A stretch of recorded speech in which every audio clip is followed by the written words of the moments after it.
pengembangan ini menjadi penanda juga bagi Indonesia supaya hati-hati, jangan terlalu percaya diri dengan pertumbuhan ekonomi lalu mulai menutup suara-suara kritis, mereka yang beroposisi, mereka yang ingin mempersoalkan kebijakan yang secara standar keadilan itu tidak mencukupi. Jadi intinya adalah pikiran rakyat itu selalu harus bisa dibaca secara perlahan-lahan.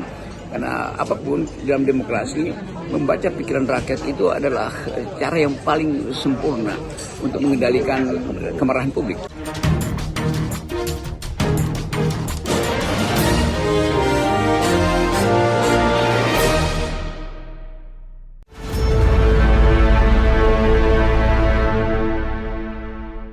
Halo, apa kabar? Semoga selalu dalam keadaan sehat walafiat, tetap semangat. Kembali berjumpa dengan saya, Rizno Arif dari Forum News Network. Banyak di antara Anda, saya yakin nunggu-nunggu seharian ini kemana Bung Rocky Gerung belum muncul ya. Bung Rocky Gerung ini sekarang sedang ada di Paris mendampingi tim panjat tebing di Indonesia. Kita doakan mudah-mudahan mendapatkan medali emas ya. Dan karena ada perbedaan waktu, jadi agak sulit untuk berkomunikasi dengan beliau ini. Nah, saya akan ajak Anda untuk segera bergabung dengan Bung Rocky. Bung Rocky, ini ada satu peristiwa yang menarik saya kira di tetangga jauh kita lah ya, karena di Asia Selatan ya, di Bangladesh ini, tapi sama-sama kawasan Asia ini. Sheikh Hasina ini Perdana Menterinya itu kabur ke luar negeri karena unjuk rasa yang bergelombang dan menimbulkan banyak korban di Bangladesh. Iya, memang harus disebut tragis karena kita mencoba melihat rejim-rejim di Asia yang sudah kelamaan memerintah, yang sebetulnya dihasilkan melalui proses demokrasi, justru berantakan. Karena ambisi, karena keinginan untuk memperpanjang masa berkuasanya itu. Bukan saja kekuasaan yang memperpanjang, tapi menikmati masa berkuasa. Dan itu terkejar oleh problem ekonomi akhirnya tuh. Ya, Bangladesh dihasilkan melalui proses penumbangan sistem otoriter. Kan ayahnya itu adalah tokoh transisi demokrasi, tetapi kemudian masuk pada kenikmatan berkuasa. Dan dia berupaya untuk mempertahankan pertumbuhan ekonomi, tetapi mengabaikan suara publik yang mulai cemas karena terlalu lama dia berkuasa. Dia pasti tumbuh dengan cara mengendalikan institusi-institusi, termasuk pengendalian pejabat-pejabat publik ini atau yang kita disebut ASN, kira-kira itu soalnya. Dan melebihi kapasitas seseorang untuk mendengarkan suara rakyat. Sheikh Hasina justru mempercepat proses pembusukan karena dia anti kritik, dia tidak ingin mendengarkan lagi protes-protes mahasiswa terutama. Jadi ini adalah akumulasi aja dari kekuasaan dia yang memang dari awal berubah dari seorang yang datang dari tradisi demokrasi, dibesarkan oleh ayahnya, menyaksikan bagaimana transisi demokrasi di Bangladesh, tapi kemudian berubah menjadi otoriter, ketidaksabaran untuk mendengarkan suara rakyat dengan bujukan bahwa ekonomi lagi tumbuh. Tapi sebetulnya ini soal yang klasik. Ketika ekonomi tumbuh, banyak yang menginginkan atau dia sendiri menginginkan pertumbuhan ekonomi itu tidak diganggu oleh suara berisik demokrasi. Dan itu yang dia buat kesalahan. Jadi kesalahan utama dia adalah mengucapkan janji pertumbuhan sambil mengendalikan demokrasi. Nah, orang semacam yang beroposisi secara ideologis itu, Muhammad Yunus yang mendirikan Grameen Bank itu, yang berhasil membawa Bangladesh keluar dari kemiskinan terutama di dalam wilayah kerja perempuan, tapi kemudian kelihatannya pada waktu itu Sheikh ini Perdana Menterinya cemburu pada prestasi dari Grameen Bank, lalu dituduhlah Muhammad Yunus ini memanipulasi, melakukan praktek perbankan yang dianggap tidak etis. Padahal sebetulnya Muhammad Yunus justru dapat Nobel Perdamaian karena dia menuntun ekonomi mikro, terutama kaum perempuan yang memerlukan bantuan. Jadi sekali lagi itu soal pertama tuh, dan kita mulai lihat bagaimana Bangladesh akhirnya bertumbuh di tangan otoriter seseorang yang sebetulnya datang dari tradisi wong cilik. Kira-kira begitu kalau di Indonesia. Apa identifikasi Anda atas peristiwa tragis Sheikh Hasina ini? Kan Pak, ini kan dia ini padahal kan sudah berkuasa sangat lama di Bangladesh dan kemudian ini ya jatuhnya sangat tragis. Ada hal yang lebih menarik sebetulnya untuk dipastikan, yaitu pelembagaan politik. Jadi kita belajar dari kasus Bangladesh ini, ketika pelembagaan politik tidak dihasilkan melalui sistem demokrasi, karena ternyata Hasan ini membangun demokrasi hanya untuk mengamankan posisi dia. Dan peluang-peluang sejarah yang disiapkan selama mungkin 20 tahun dia berkuasa tidak dia manfaatkan dengan baik. Jadi ini penanda bahwa ya kemungkinan buruk sebetulnya bisa dideteksi dari awal. Ketika 20 tahun yang lalu sang Perdana Menteri memperoleh kekuasaannya dengan legitimasi demokrasi, dia mengabaikan institusi demokrasi. Kan itu konyolnya di situ tuh. Dan tentu sorotan publik internasional dari awal juga dia tutup kan. Karena ini akumulasi dari kecemasan di dalam negeri terhadap proses demokratisasi di Bangladesh dan sinyal internasional yang tidak ingin dibaca dengan sempurna oleh Perdana Menteri Bangladesh ini.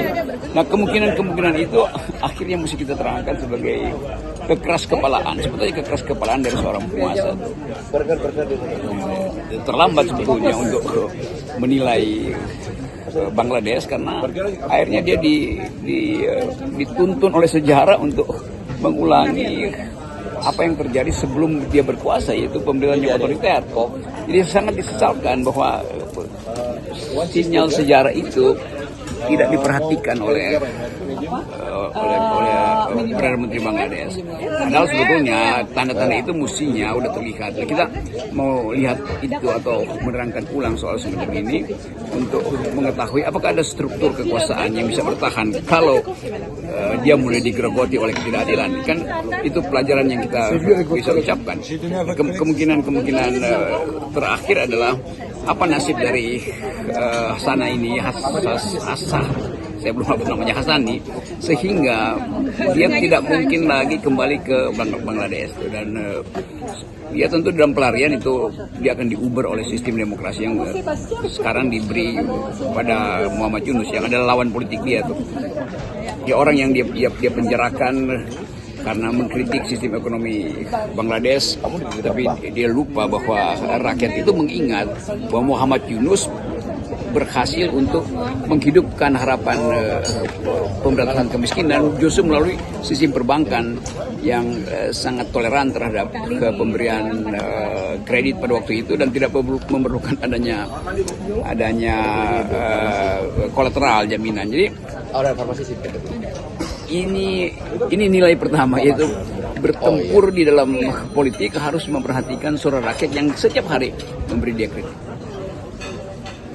Aksi yang terjadi, aksi rakyat ya, itu people power kita sebutnya gitu, yang terjadi di Bangladesh ini, saya kira harusnya ini jadi pelajaran lah bagi para politisi Indonesia dan khususnya Presiden Jokowi dan keluarganya. Tentu ada pertanggungjawaban kenapa tentara akhirnya diturunkan untuk menghalau demonstrasi. Dan lebih lagi dari sekedar menghalau, ada pembunuhan, ada korban, berapa 200 orang itu kan. Ini kan satu perencanaan yang mungkin diumpankan pada pemerintahan Bangladesh untuk memulai satu perubahan lagi, tetapi ongkos hak asasi manusia kan tinggi sekali itu. Karena itu nasib seperti Imelda atau Pakistan sebelumnya, di mana Perdana Menterinya kabur ke negara asing itu jadi semacam penanda kultur demokrasi negara-negara Asia atau Asia Selatan terutama, atau Asia Tenggara lah umumnya. Namun kemungkinan besar bahwa, atau kita bisa hitung ini sebagai konsolidasi baru dari kekuatan demokrasi dalam kekosongan kekuasaan, diminta seseorang yang sudah sepuh, Muhammad Yunus mungkin sudah 80 tahun, tetapi moralnya masih tinggi. Itu di value dari demokrasi tidak hilang, tetapi harus dicari cara supaya pemerintahan baru ini tidak terjebak di dalam kesulitan ekonomi. Karena setiap kali ada transisi dengan problem ekonomi, itu artinya memulai dari awal lagi. Tentu negara-negara barat atau blok barat pasti akan membantu Bangladesh karena jebakan-jebakan termasuk jebakan hutang pada Cina yang mungkin jadi salah satu penyebab. Tetapi buat kita di Indonesia, kita belajar bahwa keangkuhan dan semua hal yang tidak didasarkan pada kalkulasi value, kalkulasi etika politik itu akan berakhir pada penumbangan. Nah, penumbangan ini menjadi penanda juga bagi Indonesia supaya hati-hati, jangan terlalu percaya diri dengan pertumbuhan ekonomi lalu mulai menutup suara-suara kritis, mereka yang beroposisi, mereka yang ingin mempersoalkan kebijakan yang secara standar keadilan itu tidak mencukupi. Jadi intinya adalah pikiran rakyat itu selalu harus bisa dibaca secara perlahan-lahan. Karena apapun dalam demokrasi, membaca pikiran rakyat itu adalah cara yang paling sempurna untuk mengendalikan kemarahan publik. Dan kemarahan itu sekarang buat Indonesia bisa mulai terlihat tanda-tanda pembangkangan publik, pembangkangan intelektual, pembangkangan bahkan pembangkangan dari dalam negeri sendiri kan. Dan kabinet Pak Jokowi juga mulai memperlihatkan gejala pembangkangan. Sangat mungkin kabinet hari ini juga merasa ya udah lebih baik dipercepat perubahan politik daripada harus nunggu transisi yang sangat mudah diduga juga dalam 2 bulan ini akan ada krisis masuk ke Indonesia karena asal usul krisis dari Bangladesh misalnya. Kan selalu kita mesti mampu untuk melihat contagious effect, efek berantai atau domino effect dari peristiwa yang terjadi di Asia tuh. Hal yang dulu juga kita alami di era 98 ketika beberapa negara Asia memenuhi demokratisasi, Indonesia kemudian masuk di dalam model yang sama. Nah, kalau lihat tanda-tandanya, Bung Rocky, apakah mungkin peristiwa serupa yang terjadi di Bangladesh itu bisa juga terjadi di Indonesia ini di akhir-akhir masa jabatan Pak Jokowi? Memang berat untuk mengembalikan harapan rakyat. Kalau kita lihat konteks Indonesia itu ada berita bahwa Munas Golkar akan dipercepat misalnya, ada berita bahwa Presiden Jokowi akan mengendalikan juga struktur baru DPP PDIP. Kan itu penanda-penanda betapa grip kekuasaan itu hendak diperkuat. Tetapi moralnya udah hilang tuh. Kalau kita mau perketat pengendalian, tetapi moral kita nggak punya, itu artinya kita melawan legitimasi publik dan keadilan itu seringkali tak terbaca. Jadi sekali lagi potensi kita untuk masuk dalam jebakan seperti Bangladesh itu ada di depan mata.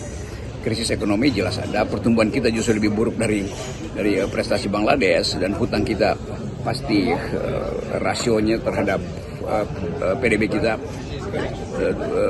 sangat ringkih atau sangat mudah untuk memulai krisis politik. Dan itu yang sering kali kita ingin sebutkan sebetulnya dari awal, bahwa ada keputusan rakyat yang seringkali tidak diucapkan melalui partai politik karena partai politik tidak lagi dipercaya sebagai pembawa aspirasi publik kan. Jadi Bangladesh membuat kita juga waspada dalam arti jangan sampai sisa-sisa lembaga-lembaga demokrasi yang sekarang lagi dirawat oleh masyarakat sipil itu berantakan karena ambisi dari Presiden Jokowi untuk masih mau mengendalikan politik formal itu. Bahwa dia bisa lakukan itu sebagai sinyal untuk menunjukkan grip dia terhadap hasil-hasil atau potensi Indonesia masuk dalam jebakan krisis. Itu tidak boleh ditunjukkan dengan pengendalian politik. Jadi Presiden Jokowi bisa tetap punya ambisi untuk mempengaruhi politik, tetapi bukan dengan mengendalikan demokrasi. Dia mungkin punya kemampuan dengan menyelundupkan dinastinya ke dalam partai-partai politik, tetapi sekali lagi dia mesti mampu membaca arah sejarah. Dan arah sejarah itu kadang-kadang tak terbaca oleh orang yang memang haus kekuasaan. Saya kira itu posisi terakhir untuk belajar dari Bangladesh. Oke, baik. Terima kasih, Bung Rocky. Salam akal sehat. Ya, salam akal sehat.